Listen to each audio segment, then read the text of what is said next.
দুইটা ডাব আনছি তোমার জন্যে, পানি খাবো, নারিকেল খাবো, মোয়া বানাবো সামান্য, দুইটা ডাব আনছি তোমার জন্যে। হইছে ডাব পারাইছি মানে রাতার আর নিজে ডাবাই নে কয় ডাব পারছি। এই নাও ডাব কাটো।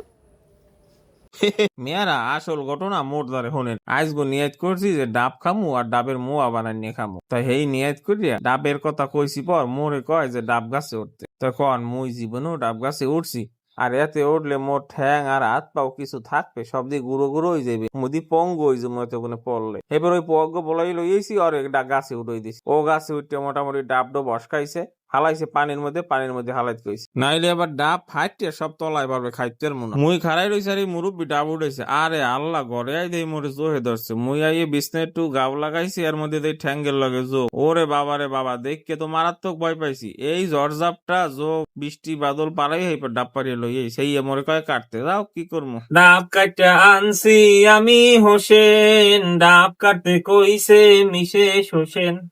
আপনারা যদি কেউ ডাব খাইতে চান, পেজে একটা ফলো দিয়া মেসেজ করবাই, নাই ডাব কাইটা আনছি আমি। যাও আল্লাহ ভরসা, আমি ডেবরা হওয়া সত্ত্বেও সব ডাব কাটলাম। ডাবটা একবারে আমার মতো কচি, দেখতে পাচ্ছেন। বিসমিল্লাহ। সো হালাল মুড, হুদা পানি খেয়েই ক্ষান্ত হই নাই।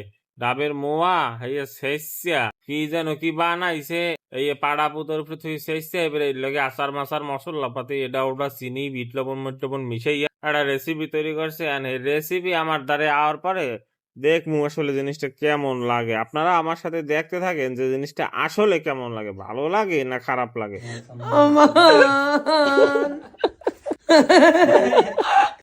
এটা কেটা বানাইছি, কেটা বানাইস কেটা? বউ বউ খুব সুন্দর হয়েছে।